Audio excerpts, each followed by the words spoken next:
They found Matteo with his eyes melted shut and a smile carved into his cheeks. I was the one who discovered him. I'd only been working at Big Nose Kate's saloon for 2 weeks, doing the afternoon shifts, mostly wrangling tourists who ordered authentic Western cocktails and asked if Wyatt Earp had really pissed in the men's room. That night, Matteo had asked me to close up. Said he was feeling off. I didn't argue, just came in around 10 p.m. with a half-eaten burrito and a headache.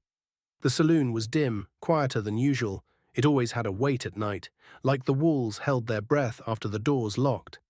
I found him behind the bar. His eyes had oozed down his cheeks in black rivulets. His grin looked surgically deep, curling into his jaw. Blood coated his shirt, but there wasn't a single drop on the floor, like the saloon had drunk it in. There were 3 empty tequila glasses in front of him, each perfectly aligned. There was also a note. It wasn't written in Matteo's handwriting. It was too neat, almost printed, but there were slight errors, backward letters, an upside-down A. It simply read, "You didn't serve her." The police came, took pictures, asked questions, but no one wanted answers, not really. Lorna, the owner, shut the saloon down for exactly 1 day, said it was an unfortunate health incident. Then she reopened and asked if I'd take over night shifts. I should have run. But I needed the money, and some dumb part of me felt like Matteo was waiting for me to take the baton. Like I was already in too deep. That first night shift, Lorna gave me a list, 7 rules, printed in the same too neat handwriting as the note left by Matteo's corpse. The rules of the night watch, Big Nose Kate's saloon. At exactly 12 a.m., pour 3 shots of Espolòn tequila. 1 for you, 1 for her, 1 for him. Do not drink before the clock chimes. Do not skip a shot. Leave the 3rd glass untouched. If a woman in a red dress enters and asks for a kiss, say, "Your lover waits in the canyon." Do not look her in the eyes. The 3rd stall in the bathroom is not to be used after 1 a.m. If you hear crying from it, lock the saloon doors and wait until 2 a.m. Do not speak to the voice. Should you see a man with antlers watching from the window, you must bleed into the spittoon behind the bar. A single drop will do. Never play the piano after 3 a.m. If it plays by itself, smile and say, "Beautiful tune tonight." Then offer a cigar to the empty stool. At 4:44 a.m., someone will knock on the cellar door. Ask, "What's your name, stranger?" If they answer, do not open it. If they stay silent, let them in. Before dawn, wipe down Matteo's mirror. If you see anything behind you in the reflection, leave it be. It won't follow unless you acknowledge it. I thought it was a joke, a cruel hazing for the new guy. Tombstone has always been a town that thrives on spooky tourist traps and ghost stories, but I kept the list, even hung it behind the bar, tucked inside a frame that said, "Arizona Health and Safety Regulations." Figured I'd play along. Then midnight hit. I didn't plan on following the first rule. I really didn't. But something made me glance at the old wall clock above the bar. It chimed exactly 12 times. Sharp, clean, like it had never lost a beat. I poured 3 shots of Espolòn. I drank mine. I set the second across from me and the third at the far left seat of the bar, the one no one ever used because it always felt a little colder. The glass there vanished. I blinked. Gone, just like that. No clink, no spill. Like it had never existed, but the liquid warmth of the shot I had taken vanished from my chest almost instantly, replaced with a coiling cold. The saloon changed. The lights didn't flicker exactly, but the color of them shifted. The warm amber hue that made the place feel like a museum of cowboy sin turned pale, almost moonlit. The pictures on the wall, Wyatt Earp, Doc Holliday, the original staff of the 1880s, looked different. Faces changed positions. One of the cowboys had no eyes. Kate herself, in a portrait above the old stage, suddenly had her mouth sewn shut. I heard something in the piano. Not music. Breathing. I stayed still, kept wiping the counter, pretending everything was normal. That was when I heard the heels, click, clack, crossing the saloon floor. I turned just enough to see a figure in crimson glide past the bar mirror. She didn't cast a reflection. She walked up to the bar, the smell of desert roses and rotting meat trailing behind her. Her face was perfect, symmetrical, sharp, lips red as fresh blood. Her eyes, though, her eyes were wrong, yellow, flickering. She said, "Will you kiss me, darling?" I stammered. Froze. Then the list screamed in my mind. "Your lover waits in the canyon." I said it. The woman smiled, the kind of smile that made my spine twitch. She turned, gliding away, and vanished before she reached the doors. No creak, no breeze. Just gone. I didn't sleep after that shift. The next day, I asked Lorna about Matteo. She didn't answer, just stared at me with tired eyes and handed me an old, battered leather book from under the register. It was labeled, "The Book of Names, Keepers of the Night Watch." I flipped it open. Matteo's name was there. So was someone before him, and before that. The oldest entry was dated 1881. That night, I learned something far worse than ghosts and demons. Tombstone never died. It just made a deal to keep living, and I'd just signed up to keep the desert fed. They say a gunfight built this town. They were wrong. It was a deal. A terrible one. And it still holds. I hadn't meant to open the book of names again, but by the time my second night shift started, I found myself sitting on the bar floor with that cracked leather tome in my lap, lit by the dull yellow of the underbar bulbs. It wasn't just a log, it was a confession booth. Dozens of entries scrawled in different hands, stories of nights when rules were broken and prices paid in blood. Matteo's last entry was short. January 22nd, I forgot to wipe the mirror. I heard her voice behind me, laughed like a fool. I think she's still in the bar with me. I don't think I'll see sunrise. I looked at the mirror behind me, clean as glass. But for a second I could have sworn a second reflection lingered after I moved. I shut the book and slid it back under the register. The saloon was quiet, tourists gone, lights dimmed. Just me, the bar, and the things hiding in its walls. I told myself I could do this. Just follow the rules, stay alert, survive till sunrise. Midnight approached. The ritual began again. 3 shots. Espolon tequila. 1 for me, 1 for her, 1 for him. I drank mine. The second vanished. The third remained. I didn't touch it, just like last night. The silence after midnight wasn't peaceful. It was expectant, like something just outside the doors was holding its breath. Around 12:42 a.m., I heard it, crying, software muffled, like a child. It came from the back hallway, the old bathroom corridor where the floorboards warped and the desert heat never reached. The sound crawled down my spine. I already knew what it meant. Rule 3, the third stall in the bathroom is not to be used after 1 a.m. If you hear crying from it, lock the saloon doors and wait until 2 a.m. Do not speak to the voice. I checked the wall clock, 12:43, 15 minutes before the stall became off-limits. I should have stayed at the bar, should have locked the doors and waited. But I was stupid, curious, human. I crept down the hall. The sobbing got clearer, louder.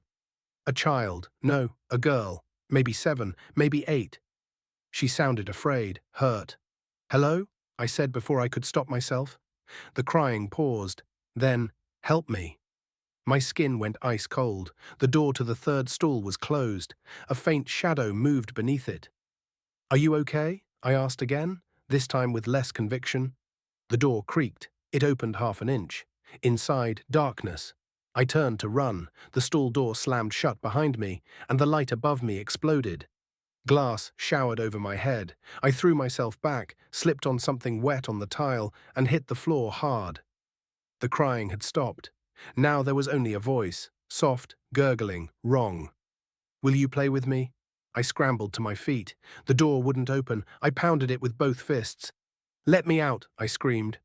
From inside the stall, something pressed against the gap at the bottom. A small hand, mud-caked, fingers too long, nails cracked and green. It waved. "I'm lonely," it said. I kicked the door with every ounce of strength I had, and by some miracle it gave way. I sprinted out, up the hallway, vaulted the bar, and locked the saloon doors. Then I waited. My hands shook. I stared at the clock. It was 12:58. 2 minutes. I could still hear the stall door creaking open and shut from all the way across the bar. 1 a.m. hit. Silence. But not peace. just stillness.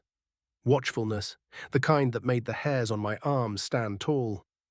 I sat behind the bar, breathing hard, trying to calm myself when Lorna walked in. She shouldn't have been there. She never came during the night. Her heels echoed across the hardwood floor. Her face was pale, tight. "You talked to her, didn't you?" she said. I nodded.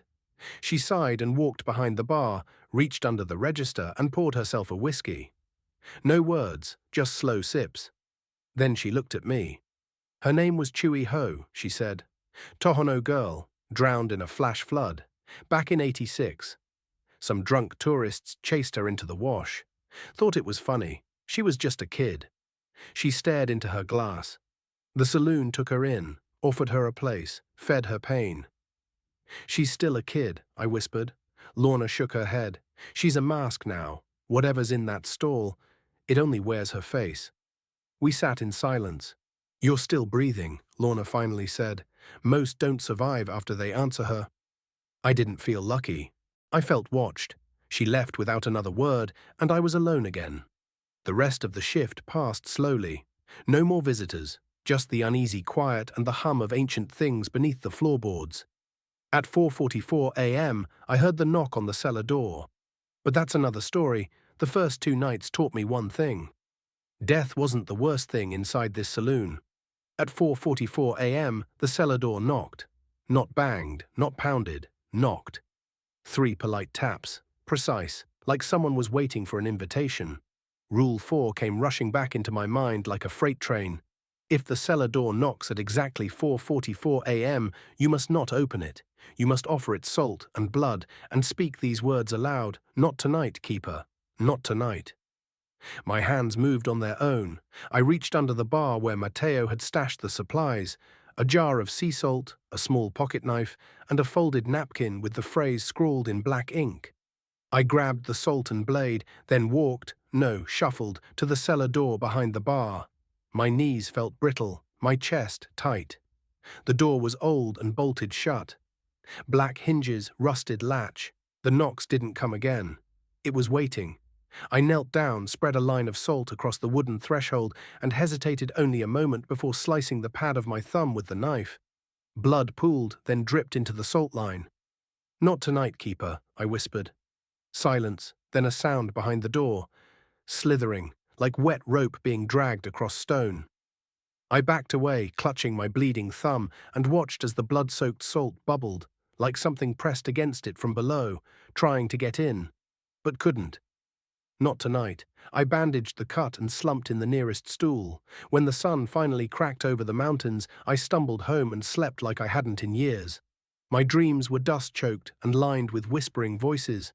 One word repeated over and over: "Keeper." The next day, I met Annie Whitehorse. She was waiting for me when I opened the bar. Late 40s, long black hair, turquoise jewelry, eyes like storm clouds over desert hills. "You're the new one," she said. I nodded cautiously. "You knew Matteo?" "I buried Matteo," she replied. I stared. "You were his cleaner?" I asked. Number I was his guide, like I was for the one before him, and the one before that. I poured her a drink. No need to ask what. She nodded at the tequila. "I know the rules," I said. She took a sip. "Do you know why they exist?" "To keep the entities at bay." Annie smiled faintly. "That's part of it, but not all. The rules are deals, bargains, contracts with things older than this town. The saloon isn't just haunted, it's a threshold." "A threshold to what?" She looked out the window toward the sun-blasted street. "Something beneath, something that wants in." I didn't press her. I'd learned that much already. Asked too many questions, and this place had a way of answering them violently. Instead, I asked, "What's beneath the cellar?" She turned her gaze to me again. "There's a well down there, covered in iron. Before the bar was built, it was a Spanish mission. Before that, a shrine to something that came from the desert. Something with no name. The Tohono people called it Gani, the antler hunger."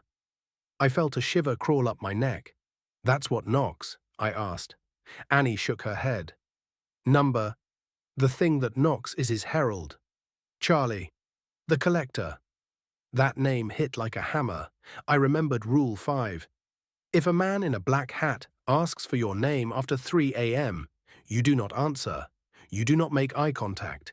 That is Charlie. He collects names and returns them to the desert. I thought of the old photographs lining the saloon walls, bartenders I'd never met, guests who vanished after a single drink. Mateo's face was there too now. I asked Annie, why does Charlie want names? Names are power, ownership. You give him your name, you give him your soul. She finished her drink and stood. Tonight things will test you. They always do on the third night. That's when the desert tries to claim you. Don't break the rules, don't speak to shadows. And if you hear hoofbeats after 3 a.m., run. She left without another word. That night felt different, heavier. The tequila ritual happened again. One shot drank, one vanished, one remained. But this time, when I turned my back to the third glass, it didn't just sit there. It began to slide, slowly across the bar, like unseen fingers pushed it. It stopped at the edge and tipped, shattered on the floor. I didn't move. I knew enough to not touch it. At 3:01 a.m., the wind outside stilled. A sound echoed down Allen Street. Hoofbeats, slow, deliberate, clip-clop, clip-clop. I froze behind the bar. The doors creaked open. A man in a black hat entered, dressed like a gunslinger. Coat down to his ankles, eyes like obsidian, skin dry as old parchment. Around his neck, a necklace of keys. He sat at the far end of the bar. He didn't speak, just stared. I didn't look back, not directly. Rule 5 burned in my memory. He waited. Eventually he stood and walked to the shattered glass, picked up a shard, held it to the light. "You are learning," he said. His voice sounded like dry wind dragging across bone. He dropped the shard, then he was gone. No footsteps, no door, just gone. I cleaned up the glass only after sunrise. When I looked behind me, something new hung on the wall where there had been only old portraits. A new photo. Grainy. Black and white. It was me, standing behind the bar, looking toward the camera, and just behind me in the mirror, barely visible. A man in a black hat. There's a rule most patrons never notice. Rule 2. If a woman in a red dress enters after midnight and asks for a drink, pour her mezcal.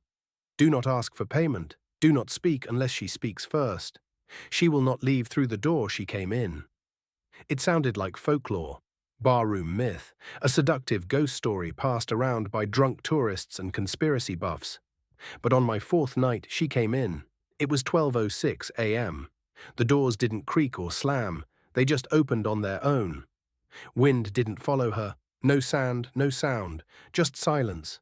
She stepped inside like she owned the place. Tall, red silk dress, skin pale as candle wax, hair black as crow feathers, eyes that shimmered, not with reflection but with hunger. La Segadora, the harvester. I'd read about her in the tattered journal Mateo left in the safe, the same journal that detailed the salt rituals and cellar knockings. He called her the most beautiful death you'll ever meet. She walked straight to the bar and sat in Mateo's old seat. I didn't wait for her to speak. I knew better. I grabbed the dusty mezcal bottle from the locked cabinet beneath the sink, the one with the wax seal and no label. The liquid was thick, almost syrupy, smoky in smell but bitter like blood. I poured it into a glass and slid it across the bar without a word. She picked it up, studied it like it held the secrets of the universe, and finally took a sip. Her lips turned darker, like something inside her had been reawakened. Then she spoke. "You're better than the last one," she said. I didn't answer. She smiled. Her teeth were sharp, not pointed but unnaturally straight, polished, predatory. "You're careful. I like careful men. They last longer." A chill prickled my arms, even though the bar was warm. She looked at the shattered remains of the tequila glass I'd swept into a dustpan earlier. "You passed Charlie's test," she said, "but don't get cocky. The Ghani doesn't care about rules. It cares about flesh." She leaned closer. "I've seen it devour men inside out. Leave only a shadow screaming." Then she stood. I glanced instinctively at the saloon doors. She didn't go near them. Instead, she walked toward the hallway beside the bathrooms, past the jukebox, past the pool table, and vanished into the back wall like mist. Gone. No footsteps, no sound, just the lingering scent of smoke, mezcal, and rotting roses. Around 2 a.m., the bar was empty again. I took the opportunity to read through more of Mateo's journal. There was a section marked "The Woman in Red Transactions." It listed dates, each followed by a name. Then a symbol I didn't recognize. One entry caught my eye. April 9th, 1987, Tommy Lasco. The symbol was a skull. Others had an eye, a flame, a sun. But next to mine, added in shaky handwriting, was nothing. No symbol, just March 27th, 2025, no name yet. That hit me like a gut punch. She'd seen me, measured me, but hadn't made her mark yet. I wondered what would happen the night she did. At 3:33 a.m., the jukebox started playing. I nearly jumped out of my skin. It hadn't worked in years. Mateo kept it around for decoration. The song was old, slow piano. A woman's voice, sad and hollow. I wait by the well, but no one comes. The dust is thick. The silence hums. I stepped closer, trying to make out the source. The buttons were moving, cycling through selections on their own. Then the machine went dark. Every light in the saloon flickered. I heard a sound from the hallway, the bathroom door creaking. Then came the giggle, childlike. Rule 6 screamed in my brain: if you hear a child crying or laughing in the women's bathroom after 3 a.m., lock the door and pray. Do not enter. Do not speak. I backed away slowly. The laughter turned to sobbing, tiny, hiccuping sobs. It said something. Please, help me. I'm stuck. My heart pounded. It sounded so real, but it wasn't. I moved to the bathroom door and locked it from the outside with the iron key Mateo left hanging beside the taps. The sobbing continued, then it stopped abruptly. The door thudded like something heavy had been thrown against it. Then again, then again. I took Mateo's advice. I prayed. The sound finally ceased at 3:57 a.m. When the clock struck 4, everything felt light again. I unlocked the bathroom and opened the door. Empty. Before we move on, please donate me in the form of subscribe. The mirror was cracked. Writing etched into the glass with a sharp object read, "Feed her or she feeds on you." I closed the door and locked it again. Just before sunrise, I went to restock the glasses. As I reached under the counter, I found something I hadn't placed there. A folded napkin, stained with red lipstick. It read, "Soon you'll owe me a dance." My blood turned cold. I turned toward the wall of old photos. Another frame had appeared. It was a grainy picture of the saloon during the 1940s. In the background, standing behind the bar, was a man who looked just like me. Same nose, same scar on the eyebrow, same bartender's apron, and behind him, reflected in the mirror, the woman in red. Smiling, there's a rule etched into the corner of Mateo's journal, almost like an afterthought. Rule 4, replace the salt lines before dawn. Don't miss a corner, even dust is a crack. At first, I thought it was symbolic, something spiritual, metaphorical. But no, Mateo was painfully literal. Salt was protection. Without it, things get in. That morning, after the woman in red's visit and the bathroom entity's warning thuds, I took the canister of rock salt from beneath the sink and began my rounds. The sun hadn't risen yet, and the bar was still trapped in that strange liminal space between night and morning, where everything felt too still. I started in the corners. Each one had a faint white line already present, cracked and worn. The edges of the saloon's foundation, the sill behind the register, even under the pool table, thin ridges of gritty powder. It took me 45 minutes to refresh them all, but as I worked, I noticed something strange. There was a hole behind the jukebox. A little one, no larger than a plum. The salt line there was broken, like it had been scraped away deliberately. Inside the hole, the air smelled burnt. I peered closer, shining my phone's flashlight into it. There were fingerprints scorched into the wood, long, narrow ones with too many joints. Then I heard it. A raspy breathing from inside the wall. I stepped back, heart pounding. Whatever it was waiting. I rushed to pour a thick mound of salt into the hole and resealed the line with shaking hands. As soon as I did, the breathing stopped. Later that day, Lorna came by. She's the owner. Tough, leathery skin, cowboy boots older than me, and a stare sharp enough to split glass. "You're still alive," she said, not smiling. "I poured the mezcal," I replied. She nodded approvingly. "She didn't take you. That's something." I wanted answers, about the woman in red, the thing in the bathroom, the scorched wall, but Lorna wasn't much for conversation. She handed me a small leather pouch. It was stitched with sinew and filled with something grainy. "Keep this on you," she said. "It's ash from the Boot Hill graves, mixed with white sage and deer blood." I stared at her. "That's supposed to help." "Only if you believe it," she said. "And if you don't, it'll just make you smell like an old funeral." I pocketed the charm anyway. Then Lorna's face darkened. She turned and walked toward the cellar door, the same one Charlie had knocked behind. The door that stayed chained every night. She placed her hand on it gently. "He's stirring," she whispered. "Who?" I asked. She didn't turn around. "The Ghani." That night I reopened Mateo's journal. Buried deep in the pages was a section labeled "The Antler Hunger."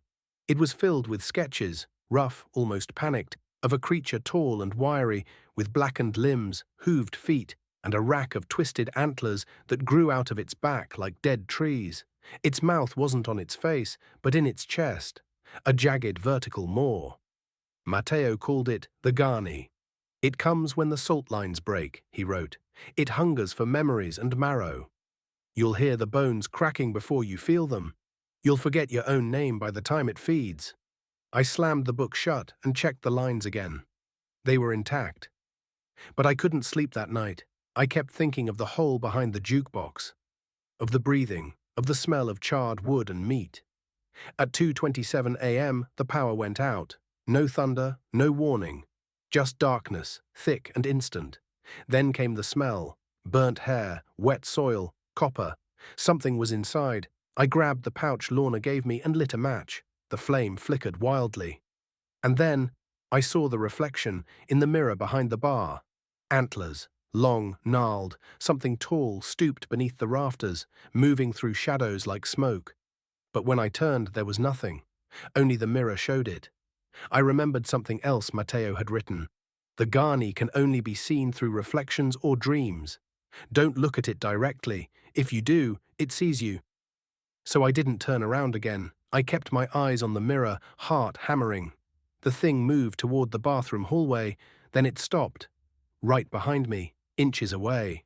I could feel the heat of its breath.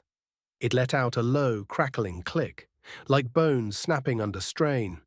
Then it whispered, "This town is rotting. You are the newest wound."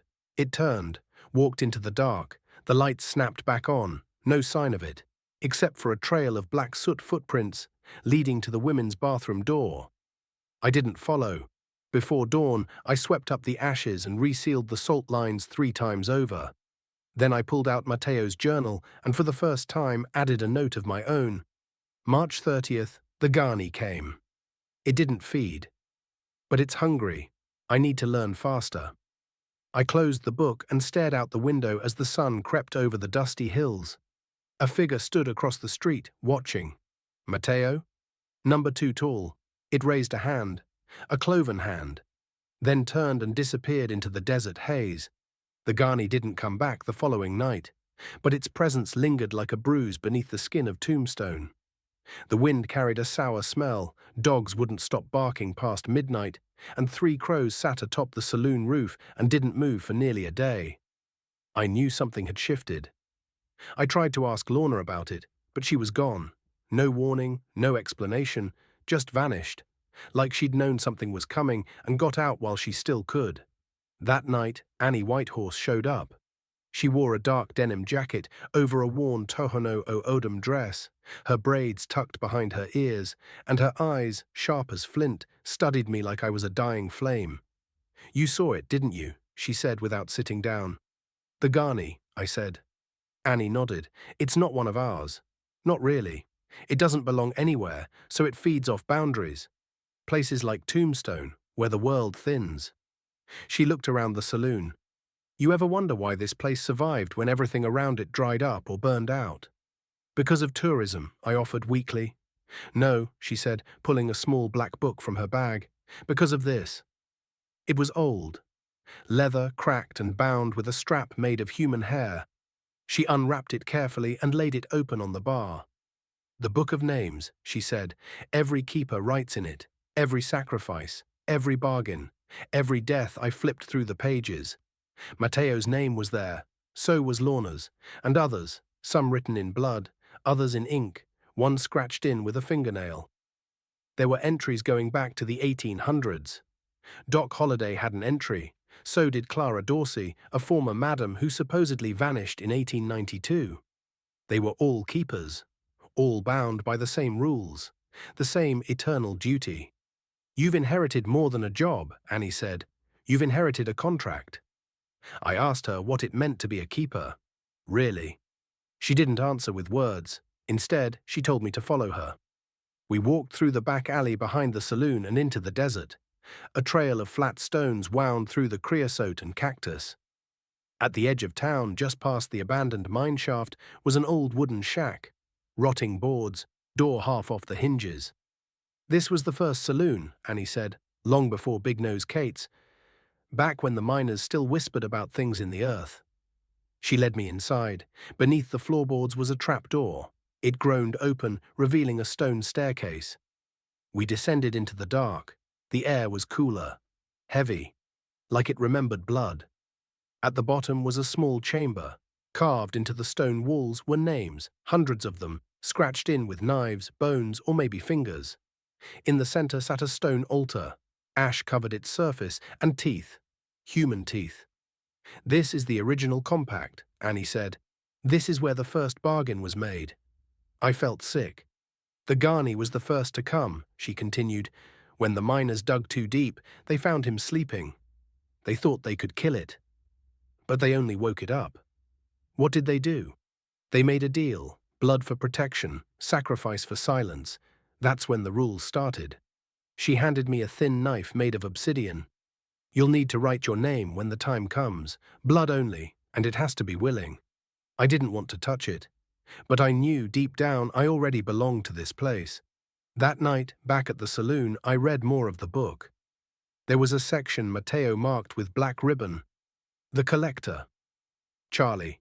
Charlie comes when a rule is broken and no bargain is made, Matteo had written. He is balance incarnate. You cannot lie to him. You cannot run. You can only offer something of equal weight, or someone else. Charlie had been there when Matteo died. So who had broken the rule that night? I had to know.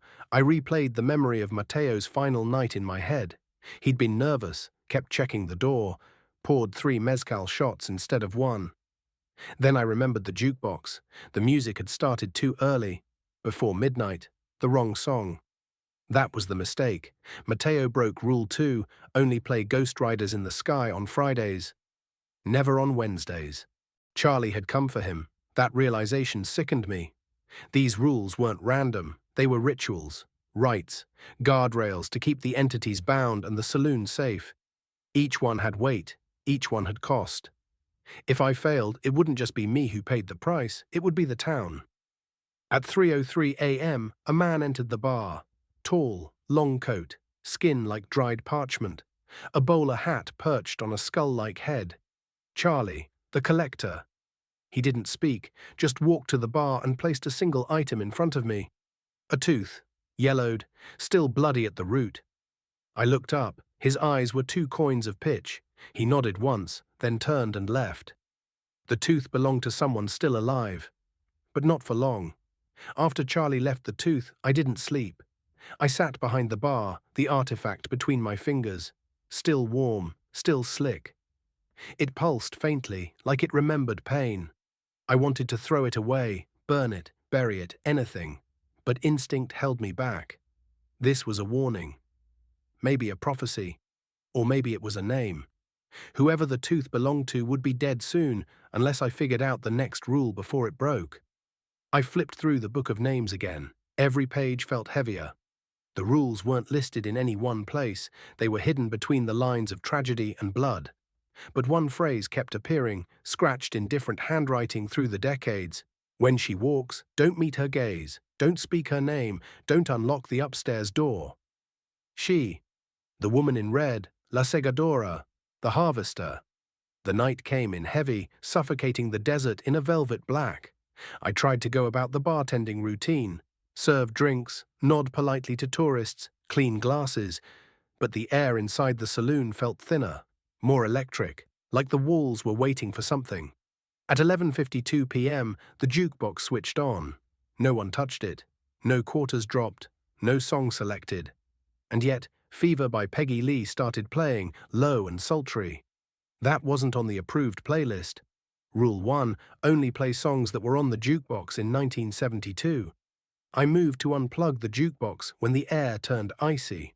I froze. The door creaked open, even though it was locked. And in she came, the woman in red. She was beautiful in the way car crashes are beautiful, devastating, impossible to look away from. Her dress was deep crimson, shimmering like wet blood. Her eyes, pure black. Her hair floated behind her as if underwater. Everyone in the bar stopped speaking. Time slowed. She glided toward the middle of the saloon, her heels clicking unnaturally against the floor. Too slow, too loud, like the ticking of a broken clock. I forced myself to lower my eyes. Don't meet her gaze. That part I remembered. But the tourists didn't know. A man at the poker table looked up and chuckled nervously. "Whoa, lady, is there a costume contest?" His voice cut off in a choking gurgle. Blood began leaking from his ears. He stood trembling, eyes wide, then vomited black liquid all over the table before collapsing into convulsions. His tooth, that same tooth, fell from his mouth and rolled to my feet. The one Charlie had left. I felt the bile rise in my throat. One life for one rule broken. The woman in red turned her head slowly, scanning the bar. Another man started crying. One woman dropped to her knees and began praying in Spanish. Her eyes passed over me. I held my breath. Then she continued across the room and walked, no, glided, toward the back staircase. Don't unlock the upstairs door. Mateo had warned me once in passing, if she makes it upstairs, it's over. For everyone. I sprinted around the bar and headed her off at the base of the stairs. I didn't look directly at her. I dropped to my knees, pulled a bottle of black mezcal from my waistband, and smashed it at her feet. The liquid pooled around her shoes, releasing the scent of smoked agave and ash. She paused. I pulled the silver lighter from Mateo's stash and clicked it once. Flame. Just a flicker. Not enough to hurt her, but enough to distract. The air screamed. Her head snapped toward the ceiling. Then she vanished. Just gone, like a film reel cutting mid-frame. The jukebox died. Everyone in the bar slumped as if waking from a deep sleep. The man who'd choked was dead, eyes rolled back, mouth open in a silent scream. A black smear on the floor marked where the woman had walked. After everyone cleared out, those still able to walk, I sat in the corner booth and tried to piece it together. Annie's words echoed in my head. These rules aren't just protections, they're pacts, rituals. Fail one, and something always comes to collect. I looked up at the painting above the bar. It used to be a kitschy portrait of Big Nose Kate herself, cigar in hand. Now, the eyes in the painting followed me, not metaphorically. They moved. I didn't blink. Because I knew now that Kate had once been a keeper too, and she'd never left. The next morning, I walked through Tombstone with the book of names tucked under my arm. The sky was a pale red. Flies buzzed around the abandoned feed store like something had died inside. At the edge of town, where the dirt roads started to give way to highway, I found Sheriff Davis waiting on the hood of his cruiser, chewing sunflower seeds like it was just another Tuesday. "You seen her?" I asked. He spat a seed. "The harvester walks every generation, just means something's changing." "What does she want?" "Balance," he said, "like the collector. But she feeds on longing. Guilt, lust. Those who look at her too long usually want something they shouldn't. She takes it, and more." He opened his glove compartment and pulled out a rusty key. "The upstairs door," he said. "You'll need this soon. But don't use it unless you're ready to lose something." "What do you mean?" Everything in this town has a price, son. That night, I slept behind the bar with a shotgun in my lap, the book of names resting against my chest, and in the quiet hours before dawn, I heard it. Footsteps upstairs, even though no one was up there, even though the door was still locked, and someone, whispered my name through the floorboards. The footsteps upstairs didn't stop for 3 nights. Pacing, slow, deliberate, the locked door never opened, but the handle would twitch like someone on the other side was testing it. Sometimes the knob would rattle violently, accompanied by giggling, soft, childish, and wrong, like a broken tape recorder of a little girl laughing underwater. I didn't sleep. Not really. I kept the book of names beside me, flipping through it like a Bible. Notes from previous keepers spiraled into madness the closer they got to mentioning the upstairs. Most ended abruptly after that. But one note stood out, buried in the back of the journal, written in faded pencil. If you hear the child in the walls, it means she's leaking through. That's not a child. That's Chewy Ho, the mud woman. Don't open the bathroom door after 3:33 a.m. And whatever you do, don't talk to her. That was the first time I saw her name, Chewy Ho. I didn't know the language, but I could feel the weight of it. Ancient, not human, like something spoken in swamps before man knew fire. On the 4th night, at exactly 3:33 a.m., the saloon bathroom light flicked on by itself. I'd made sure it was off. Locked the door too, but now it was open. The light inside buzzed faintly. Water dripped. I grabbed my shotgun and inched closer, barefoot across the creaking floorboards. Every hair on my body stood up. The hallway seemed longer than it should have been, like the space between me and the bathroom was stretching. Then I heard it. The voice. Help. Me. Please. Childlike. Female. Weak. It came from inside the bathroom. The words were muffled, like they were trapped beneath the floor tiles. I froze. I knew this trick. This wasn't a child, not a lost tourist or a prank. It was her. I backed away slowly. Please, the voice whimpered again.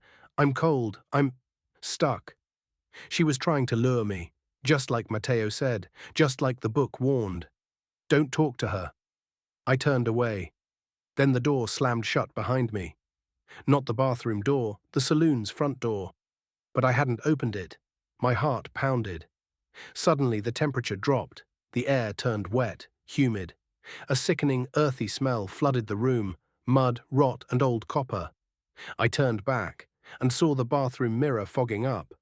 On its surface, words appeared, slowly forming from the condensation. Talk to me. I retreated behind the bar, shotgun ready, the book clutched in my free hand. Pages flipped by themselves, stopping on an entry dated 1928. Keeper unknown. Chewy Ho is not a spirit, she is a rot, a memory given teeth. She mimics children, she likes voices. If she learns your name, she'll drag you into her place, a space between the pipes, between the breath and the drain. Only one offering distracts her, only one thing she fears, the tongue bell. I blinked. What the hell was a tongue bell? I found Lorna the next morning, leaning against her red convertible outside the saloon. Her sunglasses reflected the cloudless sky, but I saw the exhaustion behind them. You've met Chewy, she said, not a question. She's trying to get out. She always is. I told her about the tongue bell. Lorna went quiet for a long moment, then reached into her purse and pulled out a key. It was old, copper, curved like a question mark, and handed it to me. Down in the cellar, past the 3rd wine rack, behind the false wall, Matteo kept the bell there. What is it? She paused. Something taken from a drowned girl in Mexico in 1894. A real tongue, cured, hollowed out. It rings when she's close. And if you ring it back, it buys you time. I stared at her. How the hell do you live with this? I drink, she said, and got in her car. That night, I followed the instructions. Before we move on, please donate me in the form of subscribe. Past the 3rd wine rack, behind the false wall. A narrow space opened up into a low dirt tunnel, barely wide enough to crawl through. The air smelled like clay and bones. At the end, resting on a velvet pillow, a bell made from flesh. It looked like a shriveled fruit, desiccated and pale. When I shook it gently, a wet chime rang out, soft but nauseating, like blood dripping into a metal bucket. I gagged, but I took it. I needed it. Because that night, Chewy Ho came out. At 3:33 a.m., I heard the splash. Not the toilet, not the sink. It came from the floor. I opened the bathroom door with the bell in my other hand. Mud had seeped up through the tiles, covering the floor, and in the middle of it stood something half-formed, child-sized, head too large, eyes sealed shut, mouth sewn shut. She turned toward me, neck cracking sideways like it was learning how to move bones again. I lifted the bell and rang it once. Ching! She screamed, but not from her mouth, from the pipes, from the walls, from underneath. She sank back down slowly, melting into the mud, her sewn mouth twitching. Before disappearing completely, she scratched something into the mirror. It read, "The door is opening." I haven't used the upstairs key yet, but the pacing up there is getting louder, and last night the handle turned by itself. We're running out of time, and something is about to come through. The first death came on a Tuesday. Tourist, middle-aged man, polo shirt, khaki shorts, flip-flops.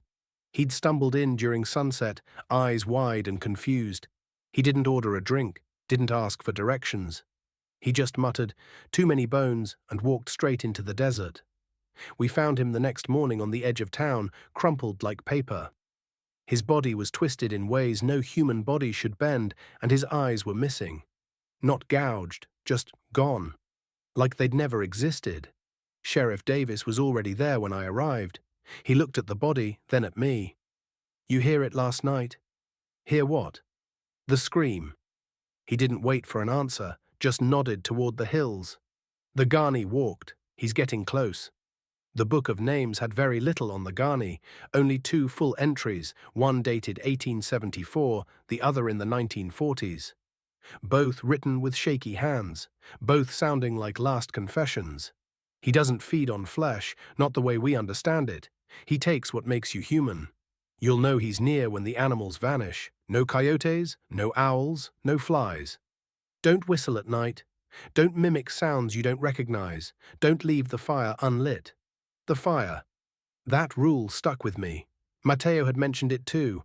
On one of the pages he scribbled with his bloodied pen, "Never let the hearth go cold, even in summer, even when the desert boils.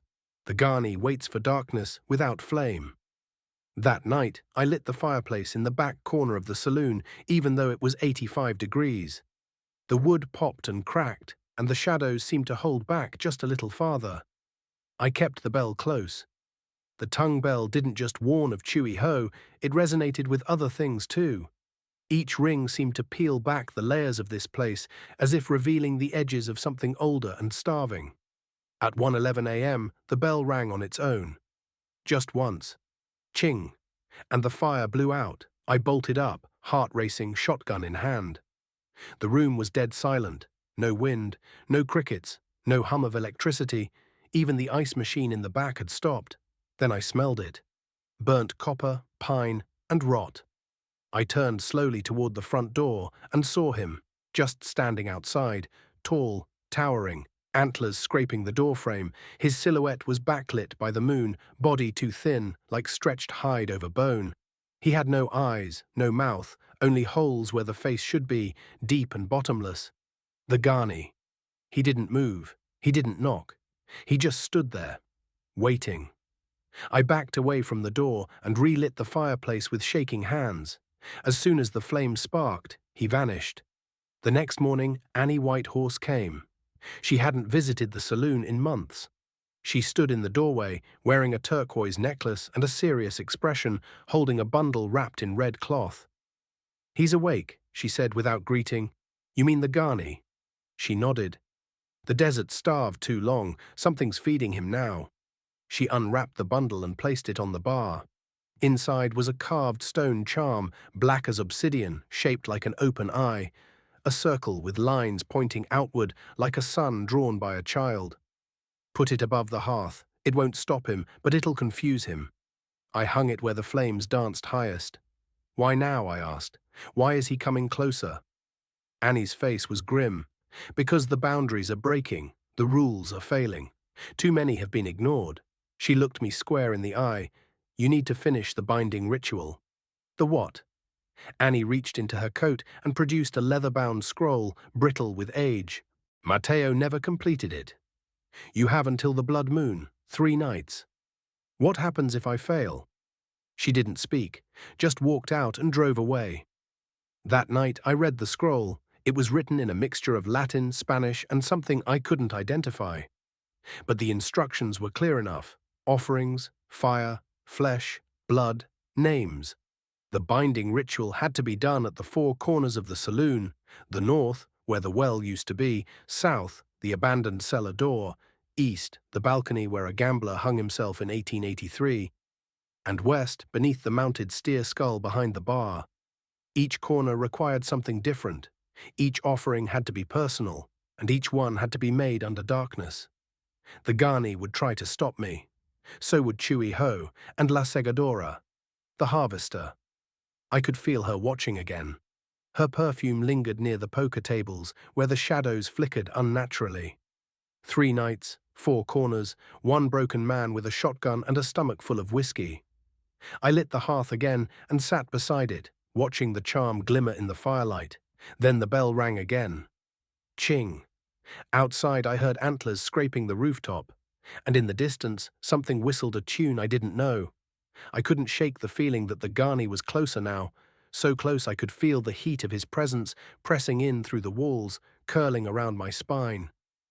Every night I sat by the hearth, the flames flickering wildly, as though they too were trying to escape whatever force was pressing in on Tombstone.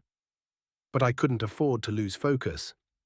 The binding ritual was my only hope. That night I gathered the offerings for the 4 corners. For the north I knew what I had to do. The well near the old mining shaft had been dry for years, but I'd heard rumors about it. It had been the site of the first death in Tombstone, when the miners had dug too deep and found something they weren't supposed to. The earth had opened and some of them had fallen in. The well had been sealed, but I could feel its pull still. I had to give something personal, something that had been taken from me. I dug up the old leather wallet Matteo had left behind. Inside, his badge, worn and cracked, lay on top of a stack of forgotten memories. I placed it on the northern edge of the saloon, just above the well's buried mouth, a badge to honor the dead. For the south, the cellar was my next stop. It reeked of mildew, and the air was thick with the weight of forgotten things. The cellar had once been used to store provisions, but now it only held secrets. I wasn't sure what it was, but I could feel something, some ancient force, pushing against the earth under my feet as I stood there. I knew what I had to offer. I had always kept a silver coin tucked in my pocket, a gift from a woman I barely remembered, a one-night stand that had long since turned to dust in my mind. It had always felt like a strange omen, and the more I thought about it, the more I realized it was my only connection to the world outside this cursed town. I dropped the coin into the cellar's dirt floor and whispered into the darkness. For those who've lost their way. A coin to buy lost souls their way back. For the east, the balcony where the gambler had ended his life was a place of whispers. Everyone in town knew his story. The man who had bet his life away, lost, and took the easy way out with a bullet to the head. His ghost still lingered there, some said, and that's why I had to bring something personal too. I found a deck of cards, Matteo's deck, and placed them on the balcony. I set them out with the Queen of Hearts face up. It seemed right. A deck of cards for those who gambled with fate. Finally, I turned to the west, the mounted steer skull behind the bar. The place where every drunk man in the town had taken a shot at it, trying to claim their strength. I'd always hated it, the way the eyes of the dead thing seemed to watch over us, judging our every move. But it was there, and it needed an offering too. I pulled out the last item I had kept from my time with the town's earlier keepers, a charred bone fragment. It was small, fragile, and had come from the fire that had once consumed the old church. I didn't know why it had stayed with me, but I knew now it was the final key. I stood in front of the skull and placed the bone gently between its hollow eyes, a fragment of the past to give strength to the future. I waited, and nothing happened. The air grew heavy, almost suffocating. The fire crackled again, more violently than before, as though something had been triggered. Then I heard it. A low, guttural sound, From the darkness, the Ghani was here. I ran to the center of the saloon, my fingers gripping the shotgun. It wasn't enough. I knew that now. The Ghani didn't fear guns. He didn't fear anything made by man. I grabbed the tongue bell from behind the bar, my heart pounding. The charred bone on the steer skull seemed to throb with energy, and the obsidian charm above the hearth began to glow faintly. I rang the bell once. Ching! A deep, echoing noise reverberated through the walls. The Ghani stopped, his antlers scraping against the roof once more. I felt him then.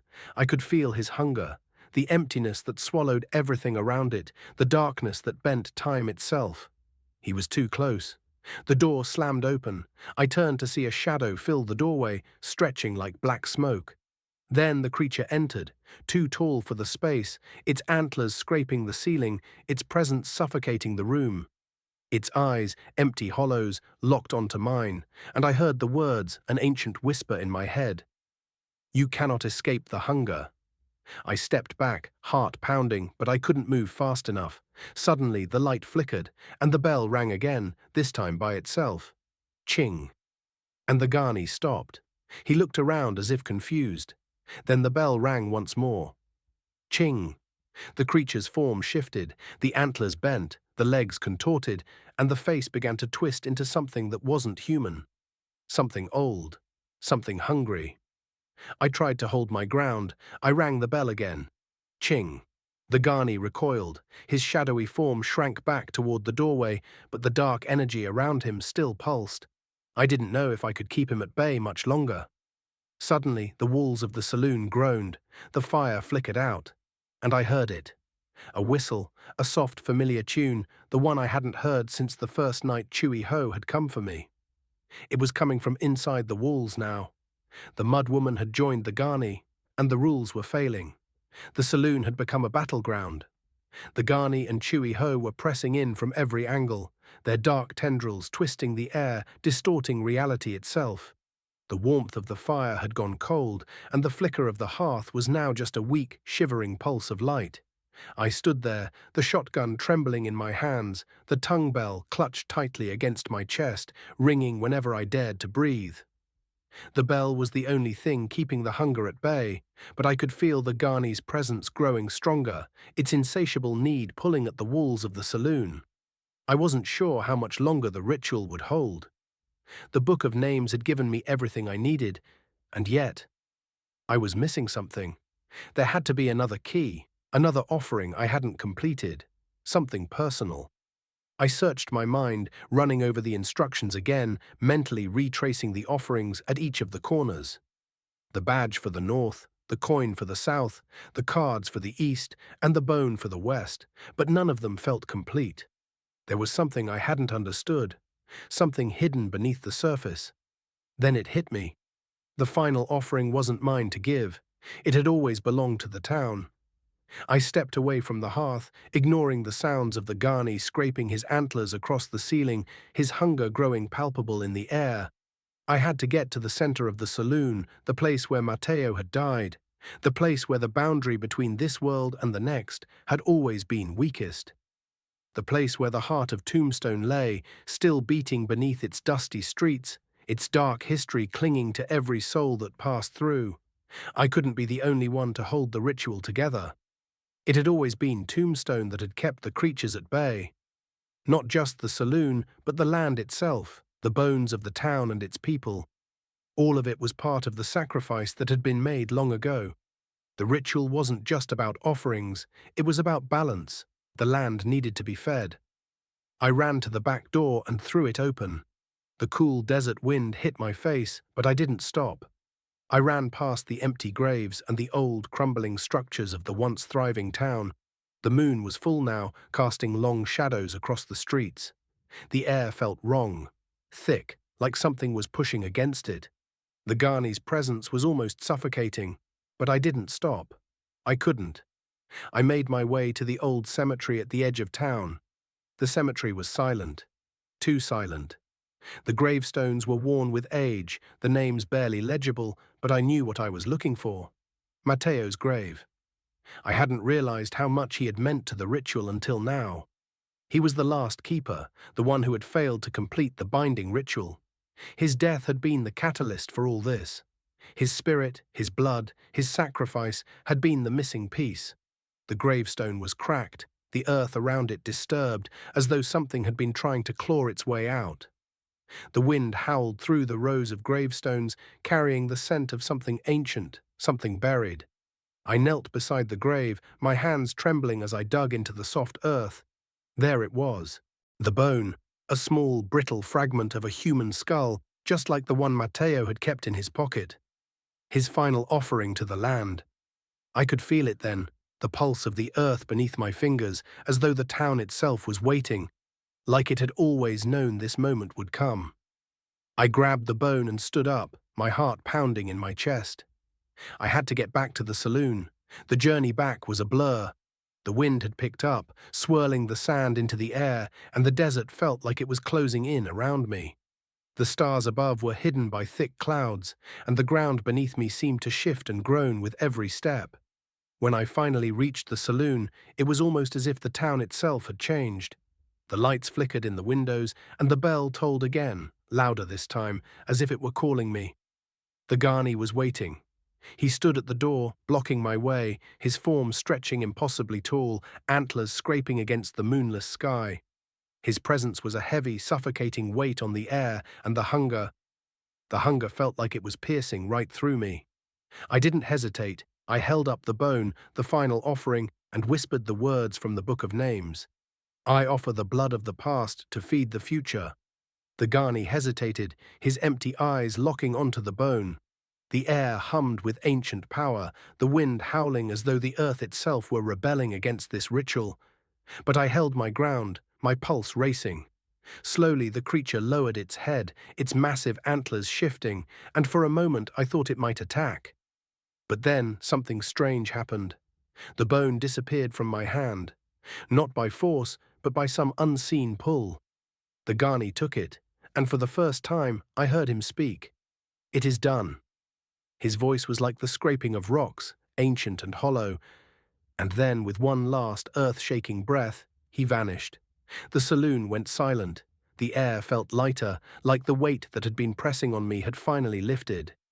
I collapsed onto the bar, my body trembling with exhaustion. I could hear the distant howls of coyotes in the desert, the crackling of the fire. The bell, once again, was silent. But the ritual was complete. Tombstone had been saved. The morning came with an eerie calmness. The sun was a dim sliver on the horizon, casting long shadows across the town.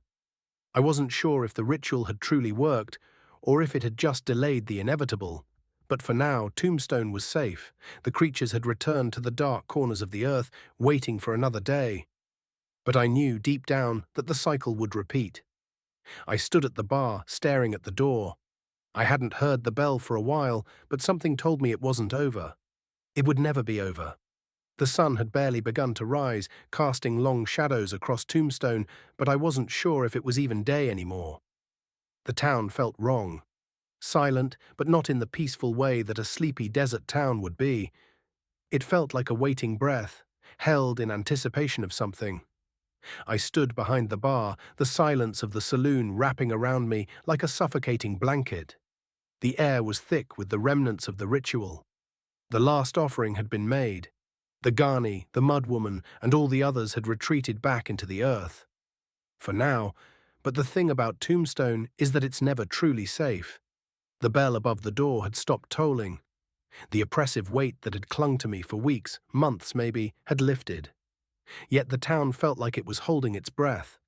I could almost hear the heartbeat of the land beneath my feet, slow and steady, but always pulsing. Always waiting. I couldn't shake the feeling that the end of this ritual hadn't been the true end. The entities, those ancient beings who had haunted this place for centuries, were still here. They hadn't gone. They couldn't. And neither could I. I was the keeper now. I looked down at Matteo's old badge, the one I had found in the dirt near the well. The leather was worn and the edges were cracked, but it still had the faintest gleam to it. I hadn't realized it at the time, but Matteo's role hadn't just been about maintaining the rules. It had been about watching for the signs. The shifts in the land, the cracks in the rituals, the places where the veil between worlds was thinnest.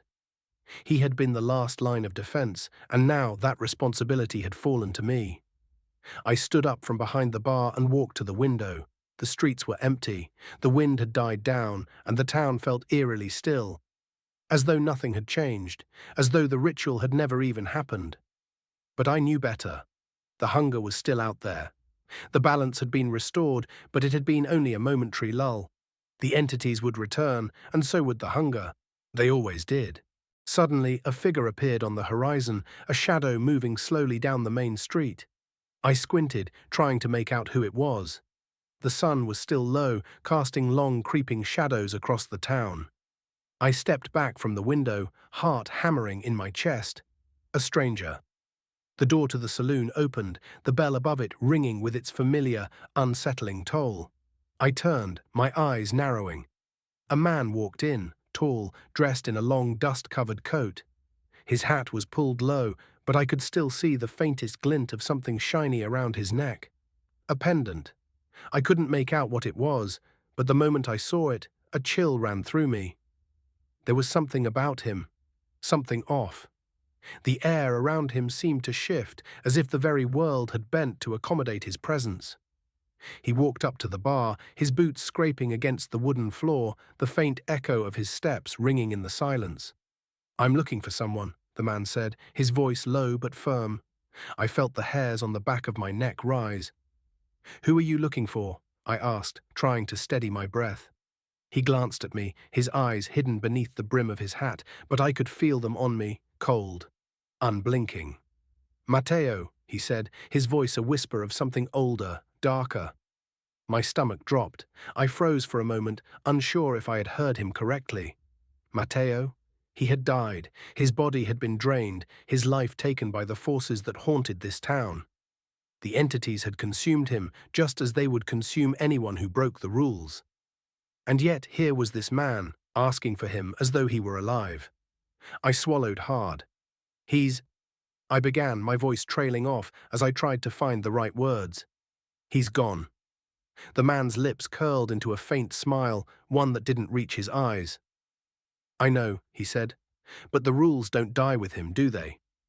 His words cut through the silence like a blade. The rules, they never truly died. I clenched my fists beneath the bar, feeling the weight of the badge in my palm. This man, this stranger, wasn't just a wanderer. He knew. He knew about the rules. He knew about the entities, and he wasn't leaving. "You're the new keeper, aren't you?" he asked, his tone colder now. "I can feel it. The air's different, but it still smells like death here." I said nothing. There was nothing I could say. He had already seen through the facade of the town, the haunted streets, the thin veil that kept the creatures out, the sacrifices that had been made. He wasn't a fool. His gaze lingered on me for a moment, the silence stretching between us like a thick fog. "Don't worry," he said, his voice taking on an eerie calmness. "I'm not here to cause trouble. I just came to watch." His words sent a ripple of unease through me. To watch. The thought settled like a stone in my stomach. There was something about this man, something ancient, something that didn't belong in this world. I didn't know what he was, but I could feel the pull of something dark in him. I glanced over my shoulder at the saloon's door. The town was still deserted. The entities hadn't returned yet, but I couldn't shake the feeling that they were just waiting for the right moment, just like the man at the bar. He leaned forward slightly, his eyes never leaving mine. "You're the keeper now," he said again, his voice slow and deliberate. "But you don't understand. The balance will never be permanent. Nothing is ever permanent." He smiled again, that same cold smile, "and one day the rules will break. Before we move on, please donate me in the form of subscribe.